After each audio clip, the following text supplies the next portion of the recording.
All right, so these are the 8 areas that we're going to be doing. So here's the Santa Catalinas.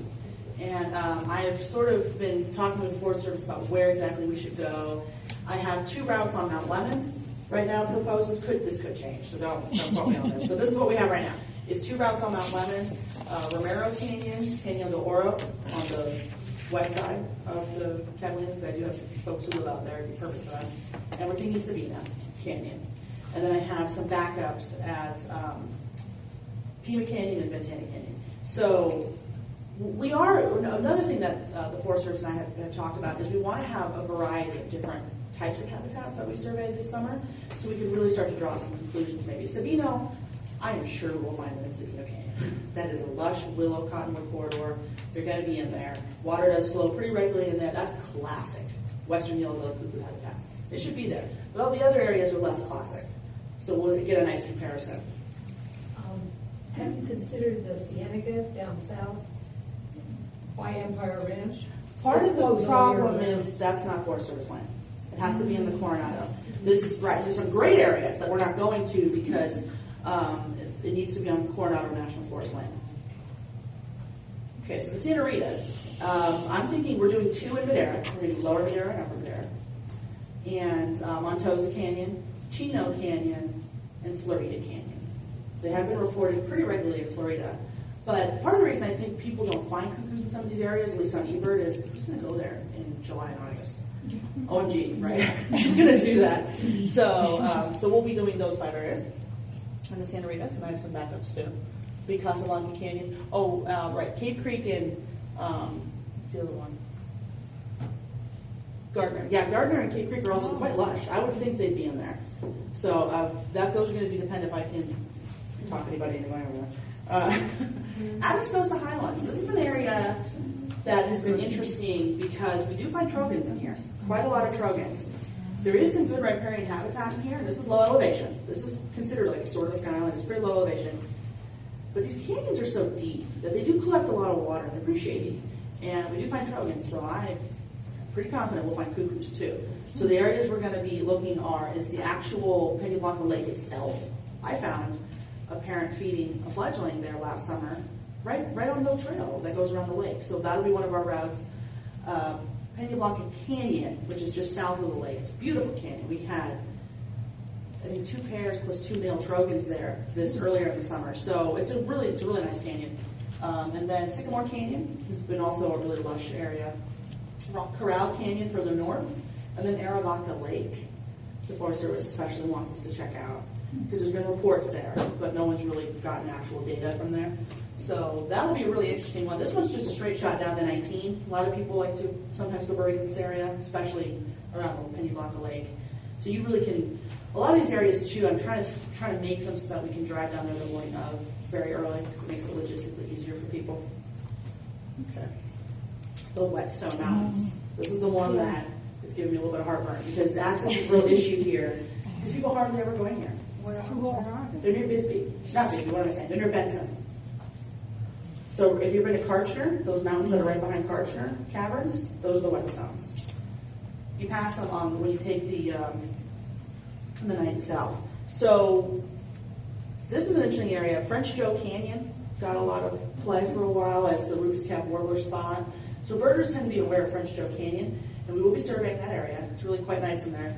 And this might change because the Forest Service got back to me and said a lot of these areas are very, very difficult to get into. But I was thinking Middle Canyon, Guindani Canyon, Cottonwood Canyon, and there's actually another Montosa Canyon in the Whetstones. So this one we need to work out a little more and make sure we go check this one out before we send anybody in there, but we will be doing 5 routes in the Whetstones too. And this is an area that has been very interesting to people. There is not a single official report of yellow-billed cuckoo from the Whetstones, but they must be in there. I mean, they probably are in there, at least in French Joe. It's a really lush canyon, but nobody ever went there and looked, so we're going to be doing that this summer.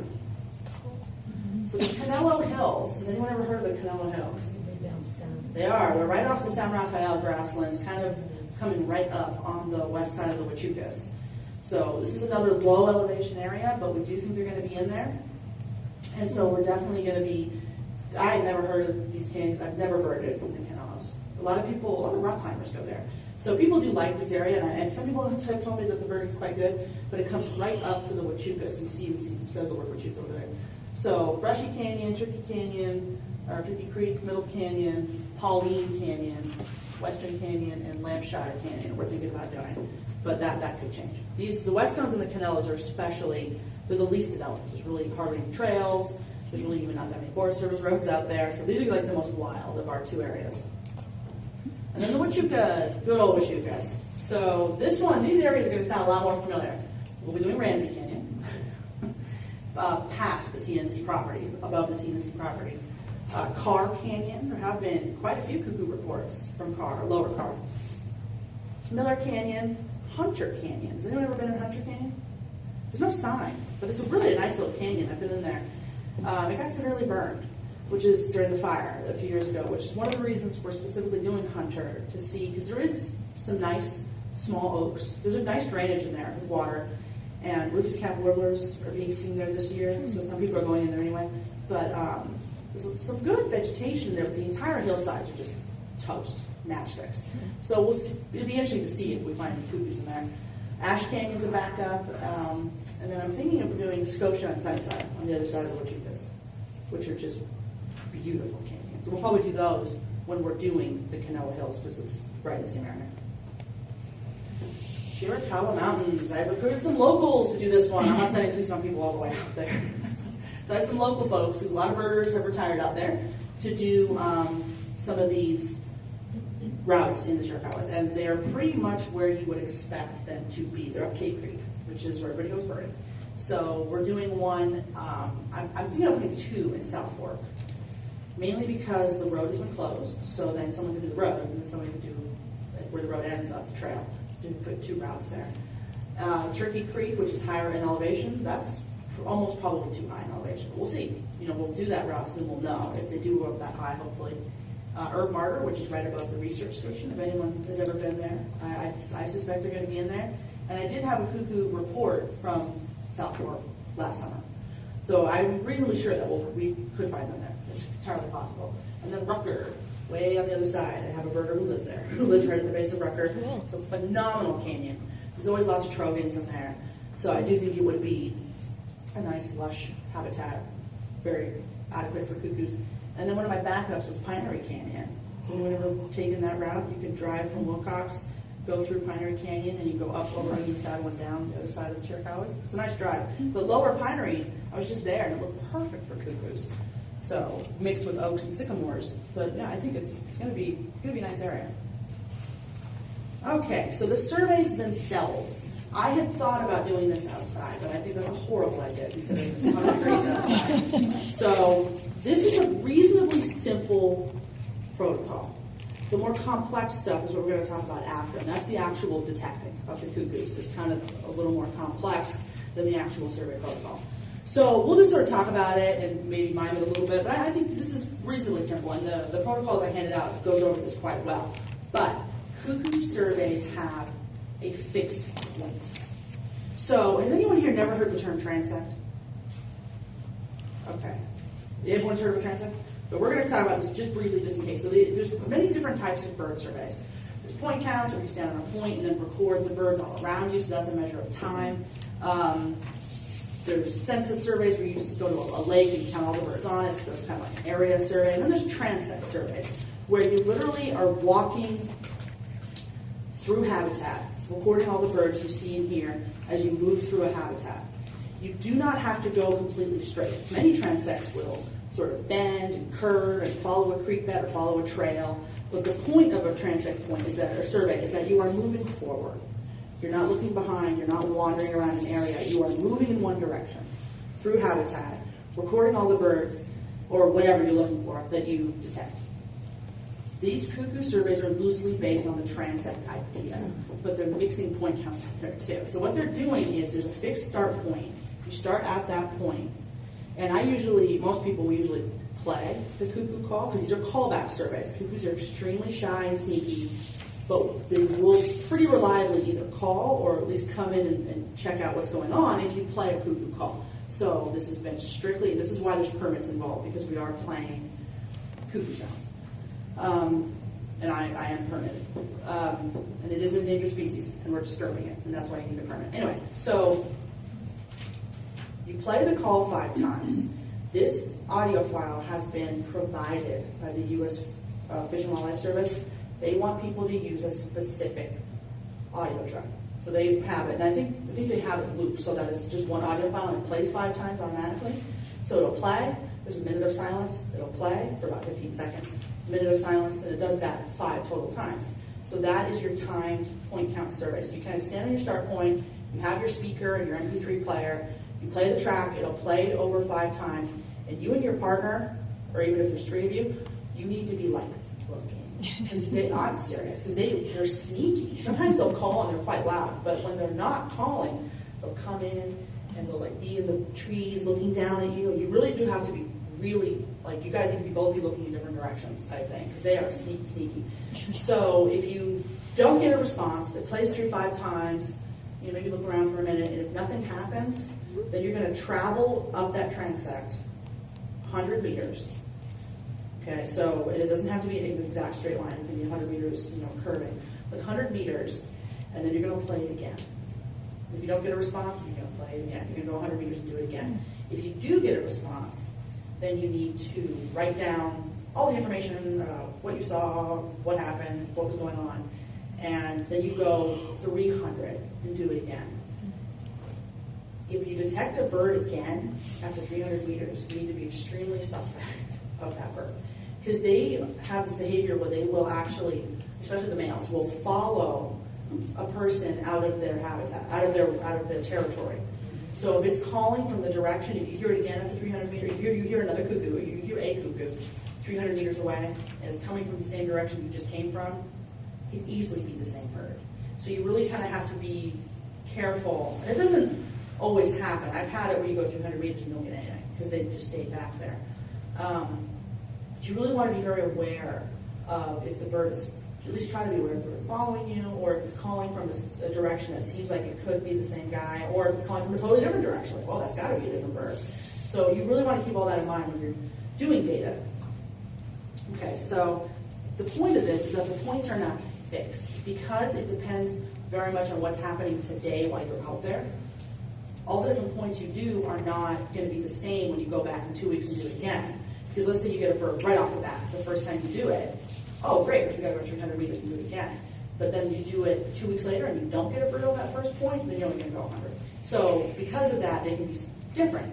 Also because of that, it means you can do different things on the different visits. You can walk on the left side of the creek the first visit, you can walk on the right side of the creek the second visit. As long as you're moving in the same direction of the same drainage, they can be slightly different points. Does that make sense to everybody? Because this is I think it's an understandable protocol, but it's different from anything else. Yes? How do we know if we're gone 100 meters or 300 meters? The best way to do it is with a GPS unit. Now, I know many people are uncomfortable with GPS units. So anyone who decides they actually do want to do surveys with us, I will find a video on how to use GPS units, but I have a lot of staff involved with this project. Many of you will be paired with actual staff members, Tucson Avalon staff, or the whole restoration crew pretty much on board helping with these surveys. Either you'll be paired with a staff member or an extremely experienced volunteer is what would most likely happen. And they will all, by the time I'm done with them, be aware of how to use GPS units. But I will also send around a video so everybody knows how to use that too. That really is the only way to do it. Because you also have to take the GPS coordinates every time you play the call. You write that down on the data sheet. You cannot do that without a unit. Smartphones can work, some can work quite well sometimes for this sort of thing, and that is another option. So I'll send out information about that too. If you have a smartphone, they are satellite enabled, and they can actually do quite well with GPS. There's apps that work as well as any of these little handheld Garmin units. So that's another option too. And I think they're a lot easier to use, the smartphone versions. The units can be a little tough. But so that is another option too, is smartphones, which I will send out some information to everybody about that. Because it's very different if using Android versus Apple in terms of the apps. Yes, we have a question. What's the typical total distance then? Total distance, we are shooting from between 1 to 2 kilometers as the total route. There will be a fixed end point as well. So these surveys have a beginning point and an end point, and what happens in between is going to vary depending on what's happening out there in the field. Okay, so these, your protocol covers this too with the timeframes. They're done about 4 times in a season. So the general layout is sort of the second half of June, one is done on a route, so in that 2-week span. First half of July, second half of July, so then 2 in July, first half of August, and then an optional second half of August, which I think we're going to do because we're missing second half of June.